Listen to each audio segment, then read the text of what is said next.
plantea que cómo ser objetivo cuando se enfrenta a las esferas del poder. Yo, la verdad, no puedo contestar esa pregunta porque nunca somos objetivos. Somos objetivos porque somos objetos. Eso de que el periodismo es objetivo y se mantiene a un lado, ya Carmen lo ilustró muy bien hace un rato, es una explicación que nos daban en las antiguas escuelas de periodismo, que a veces todavía se repiten, y que son absolutamente falsas cuando nos enfrentamos a la realidad. Justo por eso, nuestro sostén es, hablé mucho de eso al principio, hablaré al final y seguiré hablando el resto de mi vida, es la ética y la congruencia, dos asuntos subestimados en gran medida en los medios de comunicación, no solo en México, en otros lugares también. Yo creo que tenemos primero que entender qué necesitan las y los periodistas. Necesitan entender el mundo, necesitan prepararse, no necesariamente estudiar solamente o estudiar periodismo, sino conocer de historia, de geografía, de política, de ciencia.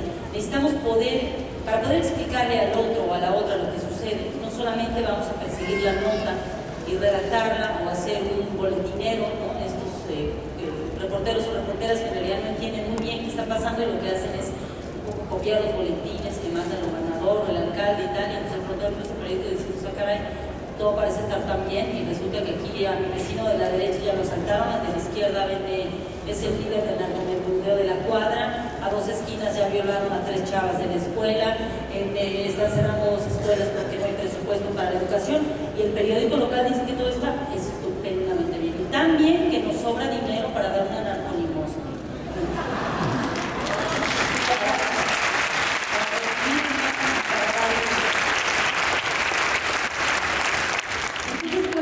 Me parece que es mucho más complejo. A nosotras siempre nos hacen preguntas y damos con más respuestas después de estos foros, con más preguntas que respuestas después de estos foros.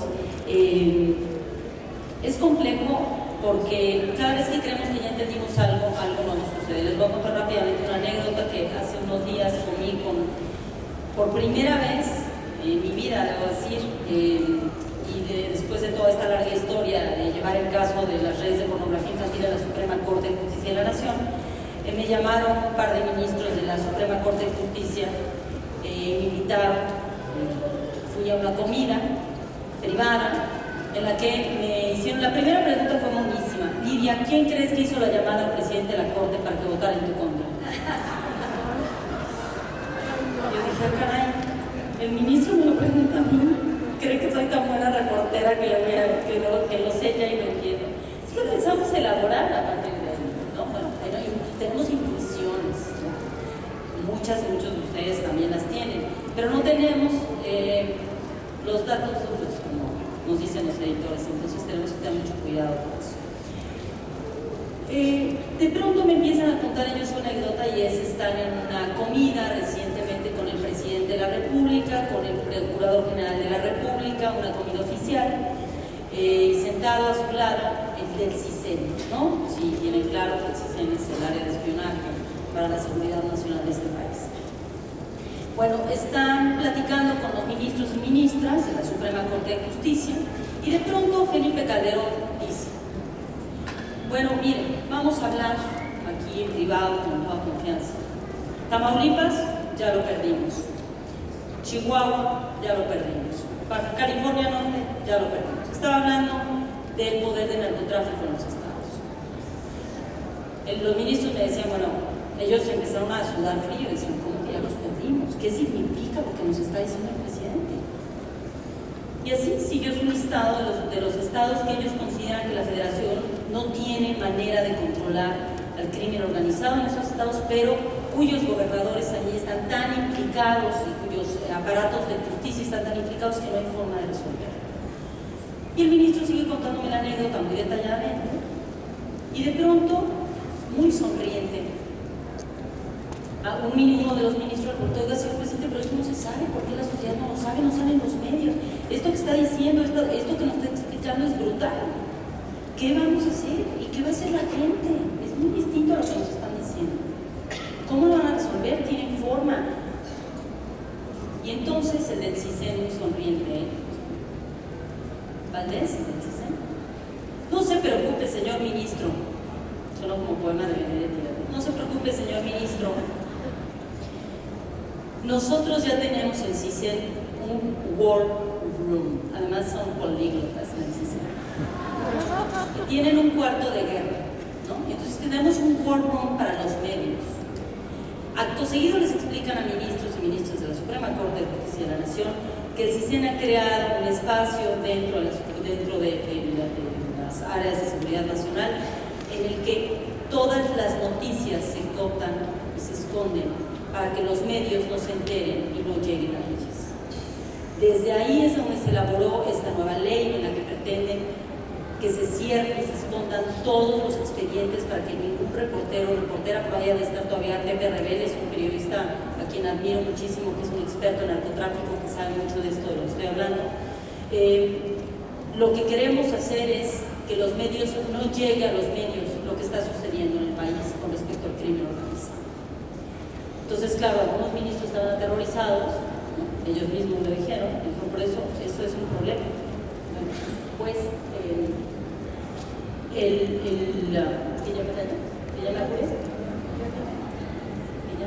¿Ya vienen los del CISEN?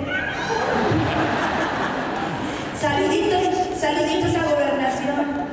Bueno, el caso es que los ministros de la Suprema Corte, lo que quiero ejemplificar aquí es la situación en la que se encuentran los ministros de la Suprema Corte de Justicia de la Nación, preguntándole al presidente qué vamos a hacer, y la respuesta del CISEN es: ya tenemos un war room, no se preocupen, los medios ya no tendrán la información para que la sociedad no se asuste más.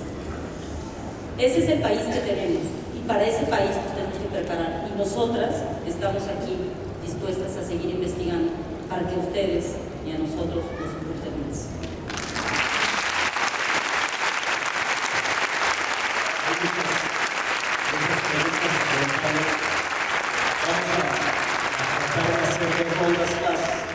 Y ellas, nuestras invitadas, pues como lo han hecho hasta ahorita, contestarán las que puedan.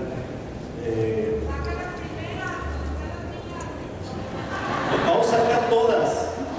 Sí, todas. Bueno, podemos sacar todas. Estas son las que usted.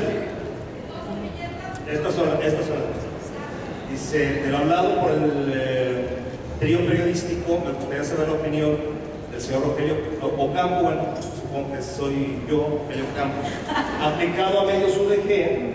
¿Por qué sacaron a Óscar Ábrego y a Leonardo Schwebel de Más que Noticias? Sí gozaban de rating y credibilidad indiscutible. Ahora se convirtió en un foro donde solo la autoridad tiene voz y se censura el reclamo social.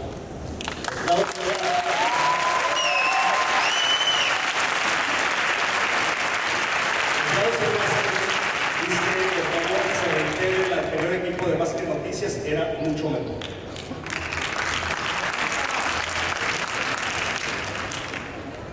En esa misma tónica dice, felicidades a las tres, hablando de censura, hace poco en la Universidad de Guadalajara hubo un cambio de administración y hay información de primera mano en donde se asegura que el señor David Rogelio Campos Cornejo, o sea yo, moderador de esta mesa, sí soy yo, llegó con amenazas y censuró la transmisión de Red Radio Universidad de Guadalajara. Mucha gente puede escribir, claramente, ¿qué opinan las tres de este caso?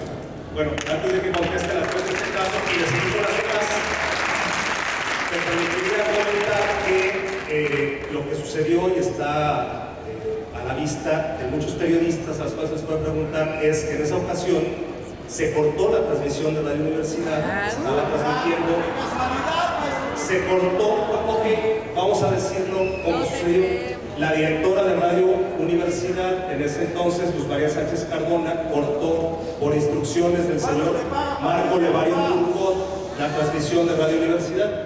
Y aquí hay personajes del Consejo General Universitario que me acompañaron a mí a reconectar la señal a las 4 de la tarde de Radio Universidad. Eso es lo que ocurrió y lo que está documentado, pero no creamos los documentos. Eso es lo que periodistas como José Luis Jiménez Castro de Notisistema, Alonso Torres de Mural, Francisco de Anda de Mural y los que estaban cubriendo esa sesión podrían dar cuenta de ello, y a ese juicio yo me atendí. Seguimos con los comentarios. Dice: el Supremo Gobierno Federal robó los braceros, el producto de su trabajo en ese tiempo. En este preciso momento el Supremo Gobierno Federal está está robando a los trabajadores el producto de sus ahorros vía las infames administradoras de Afores. Por favor, investiguen esto. Felicidades y gracias. Invito a los asistentes este martes 9 a las 5 de la tarde a la puerta de Televisa en la calle de Alemania a exigir pacífica y firmemente que se nos informe con la verdad completa. En ese mismo sentido, dice que el intento del presidente legítimo Andrés Manuel López Obrador de abrir a Televisa o del activismo social. No es de esto de lo que se trata para cambiar el statu quo. Dice otra más, ¿qué pasa con los periodistas varones? ¿Por qué no hay un periodista varón en este panel? ¿Están dormidos ahora? Nuevamente, perdón, dice simplemente darles las gracias a ustedes por luchar por los derechos de la mujer. Luego viene una ráfaga para Carmen. Dice, ¿cómo enfrentar la censura después de muchos años en los medios? Carmen, ¿te has enfrentado a casos de censura sobre tus temas en CNN? ¿Cuáles son los temas intocables para esa televisora?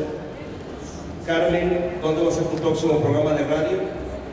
Carmen, vuelves a la radio de nuevo, cuéntanos los detalles del nuevo proyecto que nos llena de alegría a todos. Aquí concluiríamos con una segunda ronda y quedaríamos a ver si tenemos tiempo para la tercera.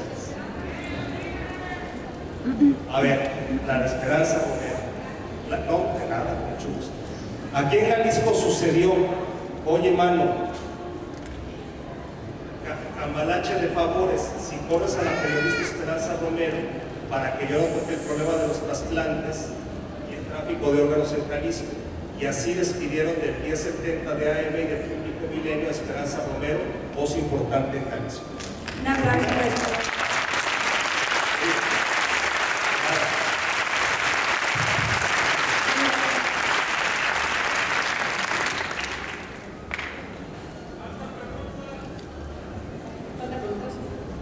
Bueno, sobre la censura y CNN, que me preguntan en particular, bueno, yo diría que en México no existe la censura, lo que pasa es que tenemos prohibido hablar de ella, pero salvo eso. No, la verdad que me ha ido muy bien con CNN. Sé que este monstruo de las noticias es un espacio de debate, o es un, mejor dicho, sujeto de debate de lo que ocurre con los medios en el mundo. Hay toda una discusión acerca de cómo los grandes y poderosísimos conglomerados de comunicación en el planeta pues rigen precisamente las directrices de la información, de los contenidos en el mundo. Obviamente estamos hablando de grupos como este, estamos hablando de PRISA en el caso de la lengua española, estamos hablando de cómo se ha organizado en los últimos tiempos precisamente la tarea periodística. No lo digo yo, lo decía Kapuscinski, que tenía muchísimos más méritos que cualquiera de los aquí presentes en materia de su experiencia y mirada de las cosas. Kapuscinski, dentro de su análisis en materia de medios, decía que no se podía soslayar la gravedad de que la tarea informativa, la tarea periodística, finalmente hoy está más que en manos de periodistas, en manos de grandes consorcios y en manos del mundo de los negocios. Ese es un filón de debate muy importante, sin la menor duda. Kapuscinski se dolía precisamente de los pocos medios de comunicación que hay ya en el mundo, hechos y dirigidos por periodistas. En México tenemos muy pocos casos también. Está La Jornada, está Proceso, está no sé si algún otro donde la composición fundamental del medio está hecha por periodistas. En lo general estamos viendo cómo esa dinámica de operación y de dirección de los medios en el mundo pues está profundamente relacionada o determinada, me atreveré a decir, precisamente por criterios no de índole estrictamente periodístico, sino criterios comerciales, de negocios, etcétera, etcétera, etcétera. Entonces, bueno, en conclusión, en el caso de un grupo tan importante como lo puede ser CNN, independientemente de ese debate macro, de ese ese debate fundamental de ese y otros medios y de la forma en que están organizados los medios en el mundo. Mi experiencia particular con ellos ha sido espléndida, mi relación con ellos ha sido de primera, he podido hacer lo que he podido hacer de la mejor manera posible para mí.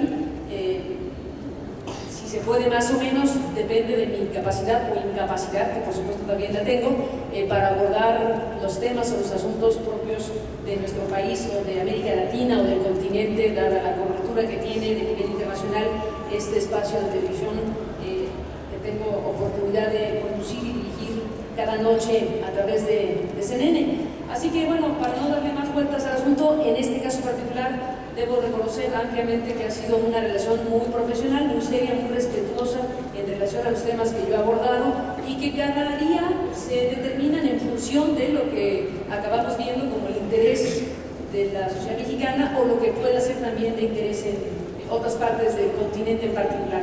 Así que en ese sentido, pues muy bien y va caminando pues venturosamente para mí. Sobre el tema de regresar a la radio, ¿alguien de ustedes tiene una frecuencia que le suene?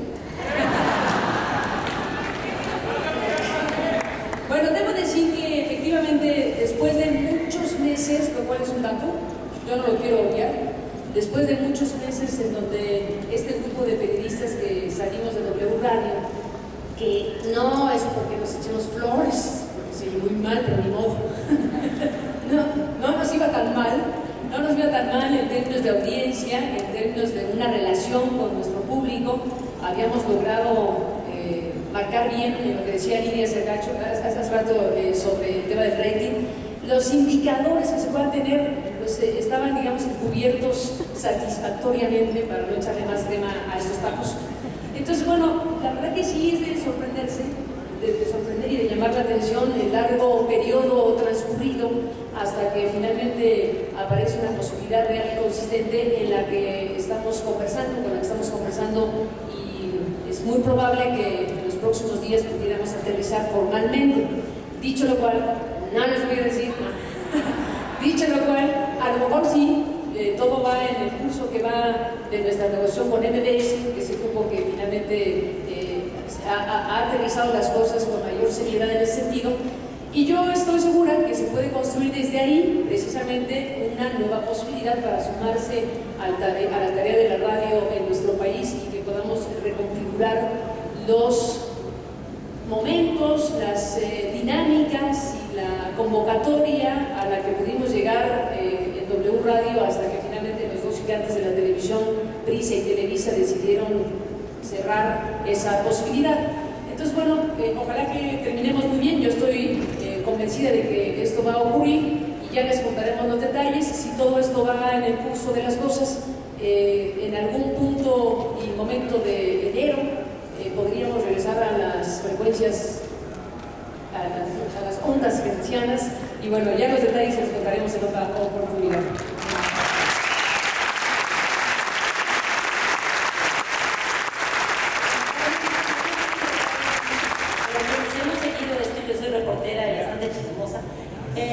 La verdad es que todos estos meses fueron muy duros porque muchas empresas mediáticas la llamaron, la entrevistaron, estaban fascinadas, estaban a punto de firmar contrato y recibían una llamada de un lugar lleno de arbolitos. Vimos y todas se echaron para atrás, fue sistemático, mes tras mes fuimos viviendo junto a ellos. Entonces yo sí digo que MBS es la única empresa valiente en este país.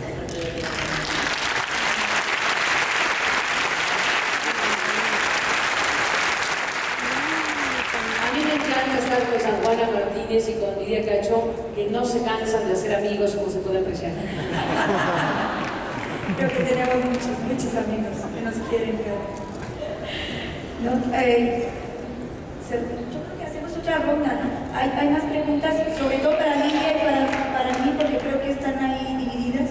Sí, tenemos más preguntas, no vamos a alcanzar a desahogar todas, pero sí tenemos la limitante del tiempo y los compromisos de nuestras invitadas también. La apertura. Vamos a hacer la última y dice lo siguiente para Lidia Cacho: ¿qué opinión tiene sobre la Suprema Corte de Justicia de la Nación después de su veredicto del caso del Bober Precioso? Pregunta, ¿es reflejo de la pobreza judicial y legal de este país?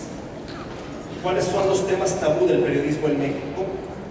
¿Qué hay que hacer más allá de la catarsis que se da en ciertas noticias? ¿Qué opinan de las radios universitarias en México? ¿Consideran que la lucha contra el narco es real o es una gran mentira del Estado para justificarse?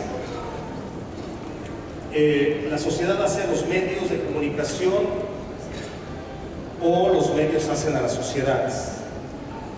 ¿Cómo deberse a las audiencias y seguir siendo rentables sin mentir? ¿Cómo mantenerse al pie del cañón a pesar de las amenazas y la hostilidad de los medios? De San Juan habla de las amenazas de muerte.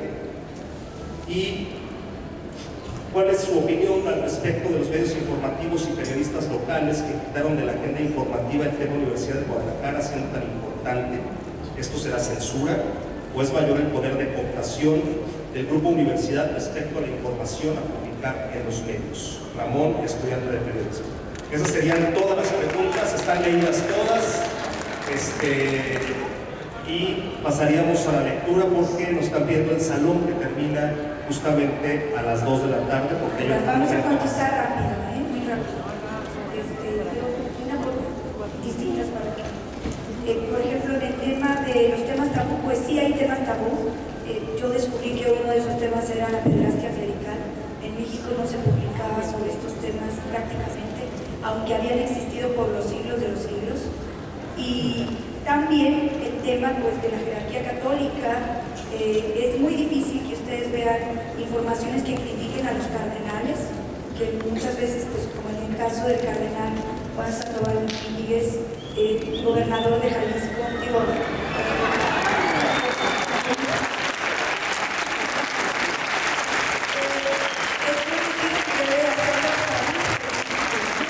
cuando vemos lo que hace este cardenal, por ejemplo, en el tema de su pasado cuestionado con respecto a las narcolimosnas o la protección que brinda a los curas pederastas en la casa de Perione que está aquí en Tlaquepaque.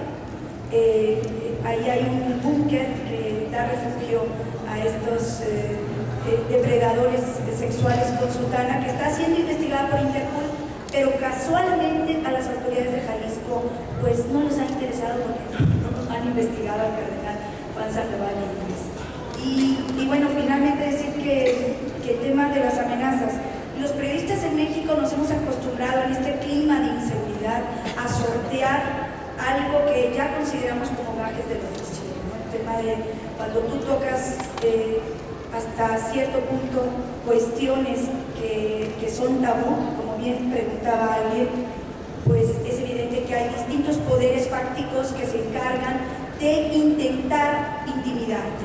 Creen que matando al mensajero acaban con el mensaje. Pero déjenme decirles que cuando el mensaje está bien trabajado, cuando el mensaje es riguroso, cuando el mensaje contiene la verdad, tarde o temprano llega a ustedes. Y eso no lo olviden, pero busquen medios y periodistas independientes.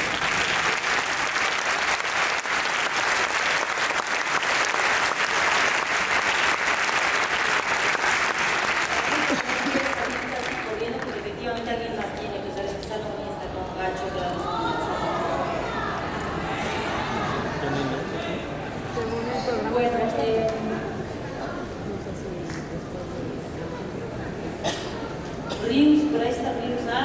Rius, ¿cómo te queremos, Rius? ¿Dónde estás?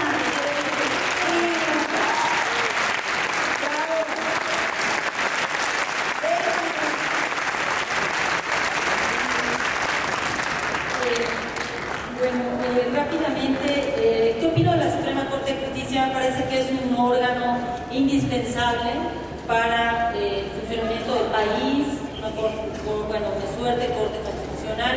Yo creo que no podemos hablar, que decía el filósofo, generalizar es siempre equivocarse.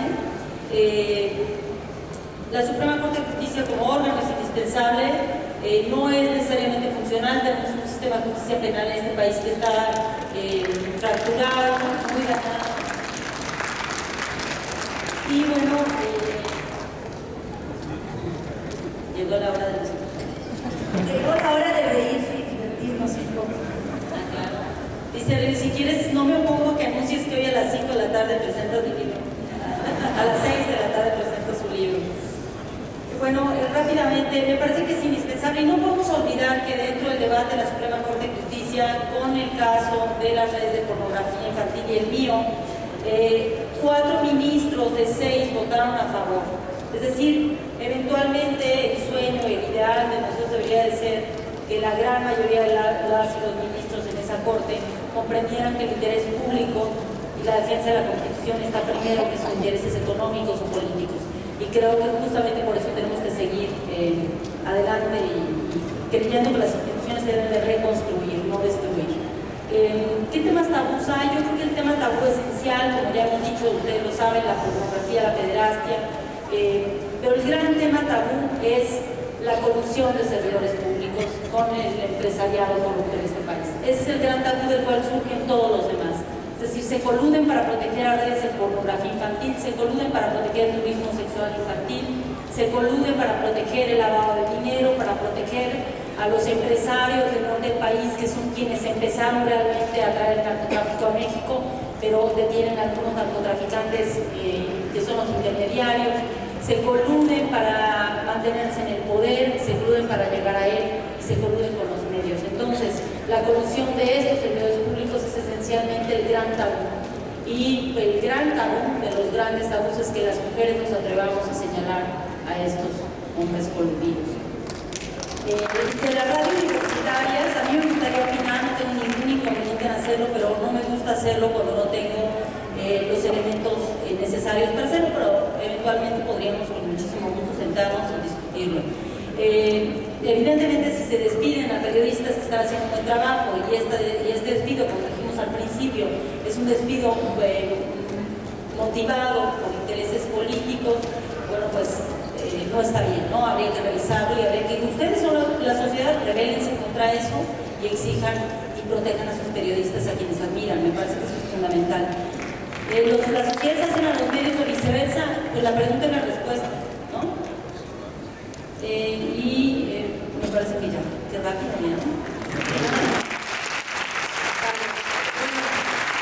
Yo les propongo a San Juana y a Lidia, y ya nos vamos a ir además, le propongo a San Juana, Lidia y a nuestro moderador de la mesa, Rogelio, que ya que está aquí, que este hombre maravilloso que ha hecho toda una escuela de la caricatura, de la expresión gráfica, que ha sido maestro de millones de personas, que nos ha explicado y ha desentrañado la razón de ser de muchas cosas, el marxismo, Cuba, la iglesia, Rius, el aborto, ¿no? Rius es un maestro para todos nosotros en muchos sentidos, y ya que pasaba por aquí, y ya que tenemos oportunidad de tenerlo aquí, yo le planteo a San Juan, a Lidia y a Rogelio que podamos hablar con él, que nos dé una breve reflexión, la que quiera, y que, bueno, pues aprovechando el viaje nos digas con precisión ¿qué andas haciendo por aquí?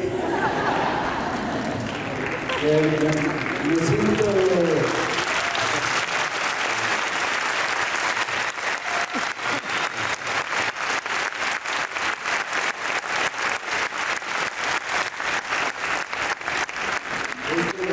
Puedo decir aquí ante ustedes sin ninguna vergüenza que este trío de mujeres son culpables de que yo me volviera ateo, entre otras cosas. No, el libro que vamos a presentar con Lidia Cacho hoy a las 6 de la tarde, Sería Católico Jesucristo, yo lo dediqué, mi madre dijo Jesucristo. Lo dediqué con muchísimo gusto a estas 3 mujeres y a Olga Warner, que no anda por ahí escondiéndose de Menem, o a Marta Sagún no le dediqué el libro. Entonces me da muchísimo gusto estar con ellas aquí. En México, Carmen me hizo el favor de acompañarme a presentar el libro en Aguascalientes o en San Luis, en San Juan Martínez, y hoy en la tarde voy a tener el enorme gusto y satisfacción de que me ayude a presentar el libro Lidia Cacho. Ya nada me falta ahora y Marta Sagún lo decía. Y de verdad, yo me siento apantallado por estas mujeres porque se están apoderando del periodismo, lo cual me da muchísimo gusto. Hay más tanates ahora entre las mujeres que entre los